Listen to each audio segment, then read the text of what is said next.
Moi, mun nimi on Peppi ja mä halusin tänään avata hieman enemmän tätä meidän uniikkia luovien valmennusten konseptia.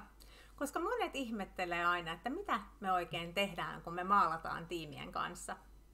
Ja mehän ei suinkaan opeteta ihmisiä maalaamaan. Se ei ole tämän valmennuksen pointti, vaan me käytetään maalaamista työkaluna päästäksemme syvemmälle siihen aiheeseen, minkä te olette tiimillenne valinnut. Se voi olla yrityksen arvot, strategia tai vaikkapa itsensä johtaminen. Ja me käsitellään sitä aihetta sen maalaamisen kautta. Ja se tuo uusia ideoita, oivalluksia ja mieletöntä vuorovaikutusta tiimin kesken. Siinä opetellaan näkemään asioita ihan uudesta kulmasta ja ymmärtämään, miten muutkin sen saman asian näkevät eri lailla. Me valmennetaan suomeksi, ruotsiksi, englanniksi ja espanjaksi.